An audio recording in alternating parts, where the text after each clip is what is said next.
अस्सलाम वालेकुम स्टूडेंट्स।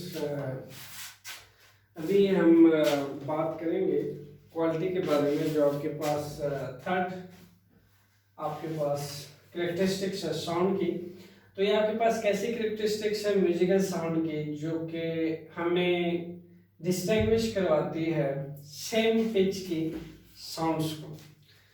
हम सेम पिच की साउंड्स को डिस्टिंग्विश करते हैं, उनके दरमियान डिस्टिंग्विश करते हैं। भले इंस्ट्रूमेंट्स का पिच सेम हो बट हमें उनका साउंड डिफरेंट सुनाई देता है, उनके साउंड में हमें डिफरेंस दिखता है, हमें उनके साउंड में डिफरेंसेस नज़र आती है। तो हमें उनके साउंड में डिफरेंसेस क्यों नज़र आती है, कैसे नज़र आती है, यही तो रीज़न है क्योंकि हर इंस्ट्रूमेंट्स की क्वालिटी डिफरेंट है। हर इंस्ट्रूमेंट की क्वालिटी डिफरेंट की वजह से उनकी क्वालिटी जब डिफर करती है तो हर इंस्ट्रूमेंट की क्वालिटी डिफर होने की वजह से वो डिफरेंट पिच की साउंड प्रोड्यूस करती है। हमारे पास दो एग्जांपल है फ्लूट्स की और वायलिन्स की। अगर आपने इन दोनों को बगैर देखे सुनते हैं, आपने इनको ना देखा और आप इन दोनों को सुने तो आप को ये चीज़ बगैर देखे पता चल सकती है कि इसमें से बांसुरी की आवाज़ कौन सी है और रुबाब की आवाज़ कौन सी है। दोनों को बगैर देखे देखा जा सकता है, बगैर देखे सुना जा सकता है और ये चीज़ आसानी से पता लगाई जा सकती है कि बांसुरी की आवाज़ और ये रुबाब की आवाज़ है। आपको बगैर देखे कैसे पता चला कि इन दोनों इंस्ट्रूमेंट्स की डिफरेंट आवाज़ों से आपने पहचान ली कि that is flute and this is violin. Students, आपको ऐसे पता चला कि चूंकि दोनों इंस्ट्रूमेंट्स की पिच तो सेम थी बट दोनों इंस्ट्रूमेंट्स की क्वालिटी म्यूजिकल इंस्ट्रूमेंट की सेम नहीं थी। दोनों इंस्ट्रूमेंट की क्वालिटी डिफर होने की वजह से आपको दो डिफर साउंड सुनाई देगा। इसी तरीके से आपके पास जो सिंगर्स होते हैं, डिफरेंट सिंगर्स का एक डिफरेंट टाइम्बर होता है और डिफरेंट सिंगर्स का डिफरेंट टाइम्बर क्वालिटी होने की वजह से आप अगर उनका ऑडियो सॉन्ग सुनते हैं किसी भी सिंगर का तो आपको बआसानी पता चल सकता है कि या वो आपका फेवरेट सिंगर है और उसकी ये आवाज़ है और उसके सॉन्ग है। ये कैसे पता चलता है? क्योंकि हर म्यूजिकल सिंगर का एक अपना क्वालिटी टाइमलाइन होता है और वो उस क्वालिटी टाइमलाइन से सिंगिंग करता है। सेम पिच होती है इंस्ट्रूमेंट्स की बट क्वालिटीज डिफरेंट होती है।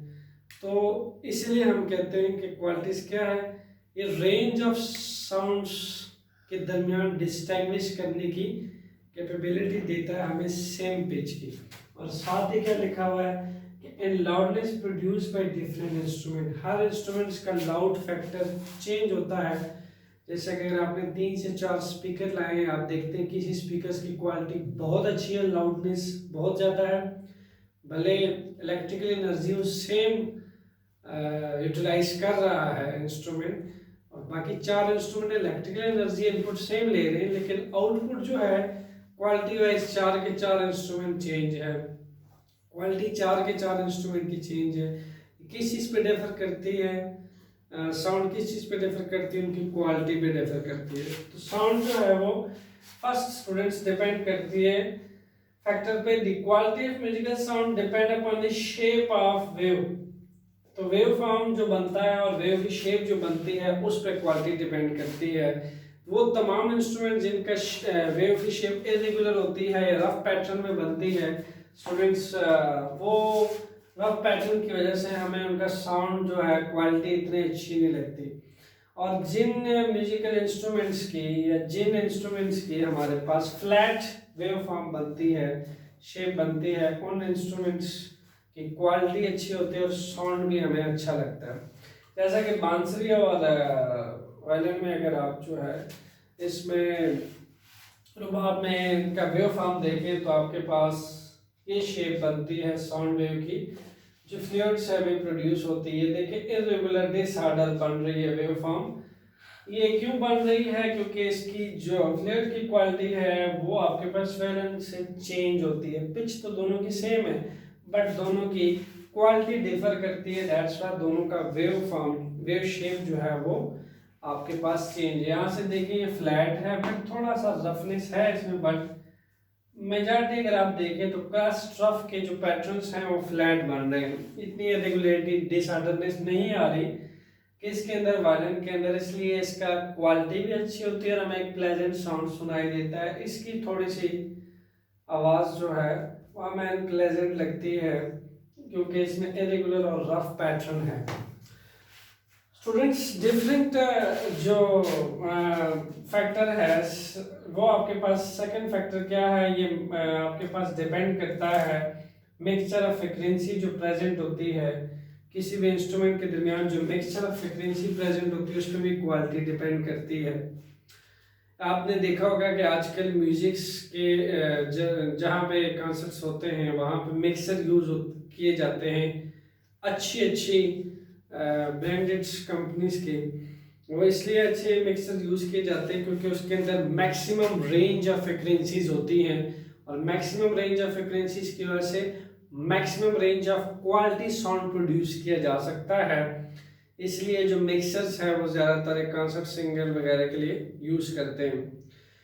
तो हमारे पास जो किसी भी इंस्ट्रूमेंट के अंदर फ्रिक्वेंसी का मिक्सर जो होता है, जितनी मैक्सिमम फ्रिक्वेंसी का मिक्सर होगा किसी भी इंस्ट्रूमेंट के अंदर, इतनी अच्छी है उसकी क्वालिटी होगी। और जितना उसमें फ्रिक्वेंसी का मिक्सचर किसी इंस्ट्रूमेंट में कम होगा उसमें स्टूडेंट्स उतनी ही उसकी कम क्वालिटी होगी और उतनी ही अनप्लेजेंटनेस उसमें से पाई जाएगी। सो ये दो फैक्टर हैं जिस पे आपकी क्वालिटी जो है वो डिपेंड करती है। और इसी तरीके से अगर आप डेली लाइफ में देखें तो आप अपने कई फेवरेट सिंगर्स को सुनते हैं और आप बासानी बगैर देखे दूसरे कमरे में भी अगर आप अपने फेवरेट सिंगर की आवाज़ सुने तो आपको एकदम क्लिक हो जाता है कि ये सिंगर का सॉन्ग है। किस वजह से? बिकॉज उसका टाइम्बर, उसकी क्वालिटी यूनिक होती है हर सिंगर की।